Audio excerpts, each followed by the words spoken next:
Yebo, asingeneni ku hot topic yethu yanamhlanje lalelani. Hi KVG Nedare. I am 26 years old and need your help. I am a house girl. Ndagara nemuri andinoshandira for 3 years now. Ndakadzidza kusvika form 4 handina kuzokwanisa kunyora my final exams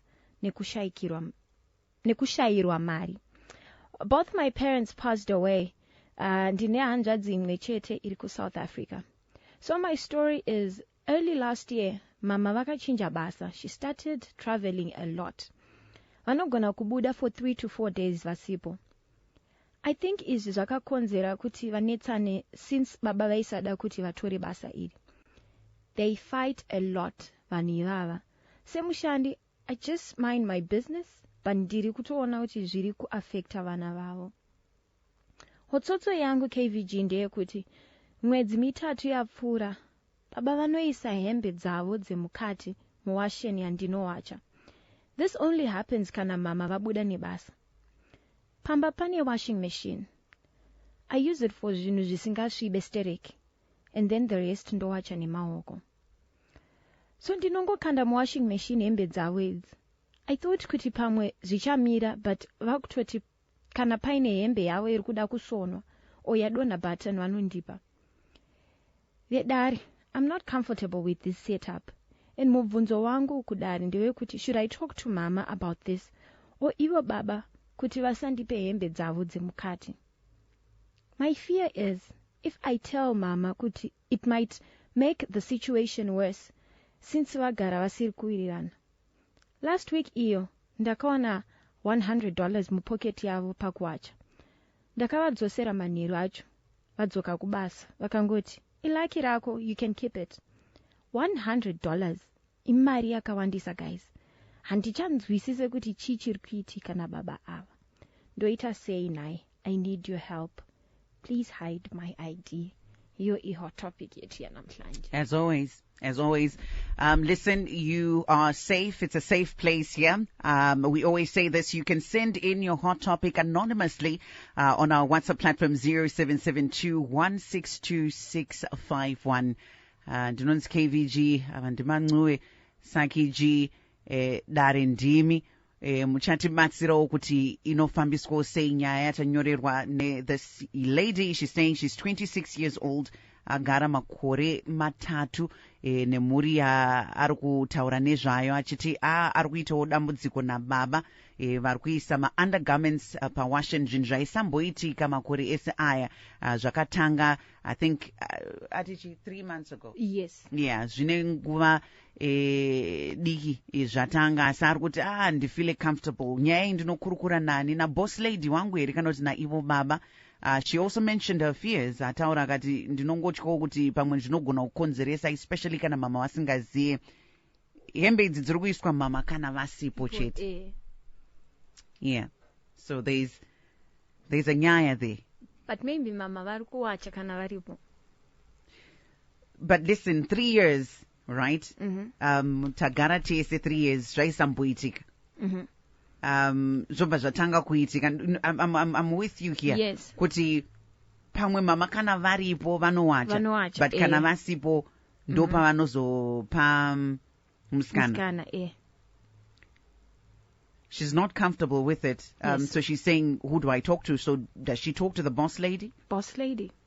She should talk to the boss lady and just ask. Because sometimes pamwe mama ndo vakatoti, maybe murume anotocomplain achiti saka ndiana achandiwachira zvinhu zvangu, and then maybe mukadzi akati unongonowachirwa ikoko handiti tinaye musikana kumba anowacha. So just throw it in there. And ndiani who employed her? Because that's another. Yeah, that's another. But usually madzimai tinosarudza hedu tega vasikana. So maybe anenge akuenda kuna boss lady ongovatsanangurira kuti ndonya iripo. The issue yemari, does she need to mention that as well? If she feels that she's uncomfortable with it, yes, sure. But mari, I don't see kuti ikumenshena mari zvichabatsira situation. Kana watanga nyaya kwebva wangotanga. Yes, uchitaura nema-undergarments, uchitaura nemari yawakaona zvese. Tinyatsoziva kuti wakamira pachokwadi. 0772162651 tinzwa kuti munoiona sei. She's saying kuti I'm a house helper and ndagara nemhuri for 3 years and something happened chaasiri kufara nacho, or rather something has been happening zvaari kuramba achiona kuti hey, maitikirwo azviri kuitwa acho handiwoba. Munomubatsirawo sei? Let's find out who's here. Maswera sei? Taswera zvakanaka. Tinotenda ndimi dare redu. Muri kuti good right. Ini ndiri kuti pane imwe nyaya yekuti unofanira kumbonzwa kuti munhu anga asvika palevel ipi kuti abatsirike. Pana kumalevels ekuti munhu kana apfuurira munobatsira zvenyu anonga achikumbira rubatsiro but atotindivara. hey, Waya ndiri kutaura pane pataura issue yemari.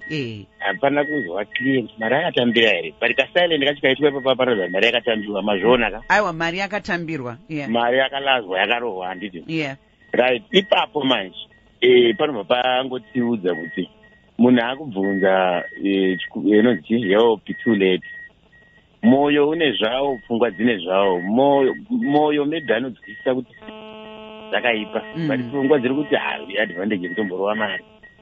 Asi kana aidzosera kumukuru obati baba ndasangana $100 obva wanzi ilaki rako chengeta pakadaro. Saka tiri kuti aifanira kubva atoramba here kuti handikwanise kutambira mari. Ipapo manje kunyora kwaatoita hotshot zvinoreva kuti anga ari kuobserva pese. Ataura kuti ndandiri kuobserva, anga achiona kuti hazvisizvo. Then vazosvikirana nepahombe pacho $100 yaakuzvitora zvako. Iye ambotiudza kuti anga ari kumbodhauta kumashure. Andikova kuti zviri kuratidza kuti hazvinangoitika impulsively, zvinhu zviri meditated zvaanga achinyatsoona zviri kuitika izvi. Saka kana zvakadaro ndiri kuti kana akatambira $100 akadya right, semunhu azobvunza mubvunzo takumuti sesu paanotanga kutotaura nyaya yake kuna madhamu ngaatangire ipapo $100. That is kana ari genuine, because akapasira zvinoreva kuti iye wacho haana kuzvitenda, and at the same time zvikazozikanwa ndo zviripo hapana anozombomunzwisisa nyaya yake. And iye wacho chakakosha, iye wacho ngaaripende first, ngaatangire ipapo. Ototida pachira kuti mari ndakaona kuti mari ndapiwa but ndakazongodya mari, ndakatozozvifunga later kuti ndakanga mari ndakadya.